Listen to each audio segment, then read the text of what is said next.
Medical necessity के denial पे कैसे काम करोगे? मेडिकल नेसेसिटी का डिनाइल क्या होता है?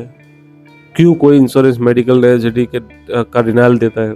क्या-क्या चीज़ें फॉलो करनी चाहिए जब क्लेम मेडिकल नेसेसिटी के लिए डिनाइल हो जाए? ये सारे क्वेश्चंस आपके इंटरव्यू में एआर के, आरसीएम के या फिर आपके क्लेम्स पे काम करते टाइम ये सारे क्वेश्चंस ज़रूर आपने सुने होंगे या देखे होंगे। तो इसी के बारे में आज का टॉपिक है, कैसे मेडिकल नेसेसिटी डिनाइल को रिज़ॉल्व करना है, कैसे इस पे काम करना है, क्या मतलब होता है इसका? तो चलिए एक-एक करके क्वेश्चन को ब्रेक डाउन करते हैं। सबसे पहले डेफिनेशन की बात करते हैं। मेडिकल नेसेसिटी मतलब कोई भी क्लेम या कोई जो सर्विस है जो डॉक्टर ने दी है, इंश्योरेंस को लगता है, इंश्योरेंस कंपनी को लगता है कि उस सर्विस की ज़रूरत ही नहीं थी। इसलिए वो क्लेम कोई भी क्लेम को मेडिकल नेसेसिटी के लिए डिनाई कर देता है। अब ज़रूरत किस फॉर्म में नहीं थी वो कोई भी रीज़न हो सकता है उसका, वो आगे देखते हैं अपन। तो डिपेंड करता है प्रोसीजर टू प्रोसीजर या जो सर्विस टू सर्विस। अब जैसे एक एग्जांपल लेते हैं, एक रैंडम पेशेंट है, 60 प्लस एज है, अब लोअर बैक पेन के लिए हॉस्पिटलाइज होता है या फिर हॉस्पिटल जाता है, डॉक्टर एमआरआई सजेस्ट कर देते हैं, एमआरआई हो जाती है, क्लेम बनता है, इंश्योरेंस के पास जाता है, इंश्योरेंस क्लेम डिनाई कर देता है CO50 के रीजन के साथ, मेडिकल नेसेसिटी के रीजन के साथ। इंश्योरेंस को लगता है पहले एक्सरे होना चाहिए था, वो नहीं है, पेन किलर वगैरह सजेस्ट होनी चाहिए थी, वो नहीं है, थेरेपी वगैरह होनी चाहिए थी, वो नहीं हुई है, direct MRI doesn't make any sense. यहाँ पे एआर आता है, एआर सारी चीज़ें चेक करता है, अगर वो सारी चीज़ें हो चुकी है जो पहले होनी चाहिए थी तो उसके रिकॉर्ड सबमिट करता है इंश्योरेंस को। इसी के साथ इंश्योरेंस वो रिकॉर्ड रिव्यू करता है उसके टाइम फ्रेम के अनुसार और उसको क्लेम को रिप्रोसेस या फिर अपना रिव्यू करके पेमेंट के लिए अप्रूव कर देता है।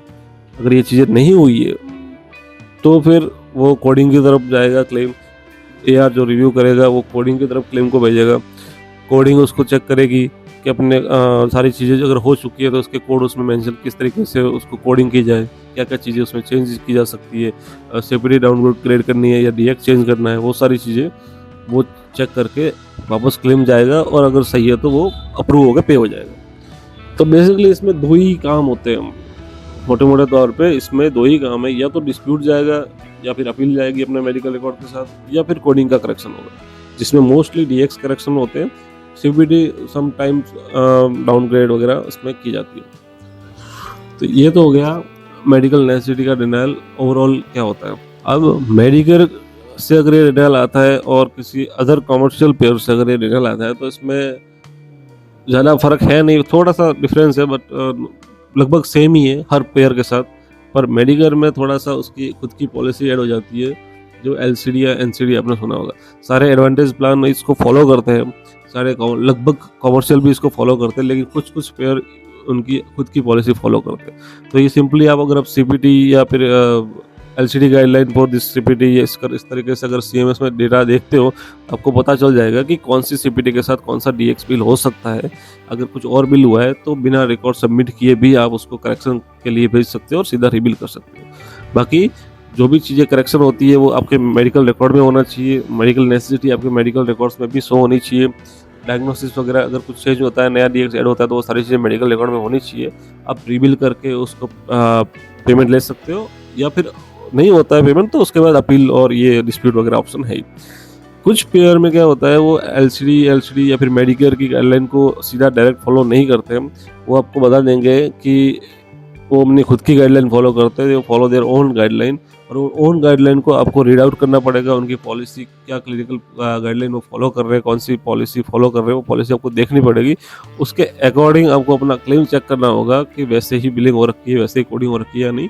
अगर नहीं, मोस्टली मेडिकेयर के एनसीडी एलसीडी के नज़र में रखते हुए ही नॉर्मली सारी कोडिंग होती है, तो आपको उस कमर्शियल के केस में आपको ज़्यादा करेक्शन की रिक्वायरमेंट होगी नहीं, मोस्टली आप सीधा मेडिकल रिकॉर्ड ही भेजोगे। लेकिन अगर कोई गुंजाइश है तो वो करेक्शन कोडिंग के पास जाएगा, क्लेम पहले करेक्शन होगा और फिर आपका डिस्प्यूट चला जाएगा। तो ओवरऑल इसमें यही होता है कि एनसीडी एलसीडी गाइडलाइन के हिसाब से कोडिंग करेक्ट होनी चाहिए, मेडिकल नेसेसिटी आपको प्रूव करनी पड़ेगी आपके मेडिकल रिकॉर्ड्स के थ्रू, और आपका क्लेम इसमें अप्रूव हो जाएगा अगर रियल में मेडिकल नेसेसिटी थी उस जो सर्विसेज परफॉर्म हुई है तो। इसी तरह से और भी कुछ डिनाइल है जो थोड़ा सा कंफ्यूजन क्रिएट करते टाइम। अब इस डिनाइल कोड को कभी चेक करना, CO97 या फिर ये 242, 243, 231, इन वीडियोस के बारे इन टॉपिक के बारे में आगे बात करेंगे वीडियोस में नेक्स्ट।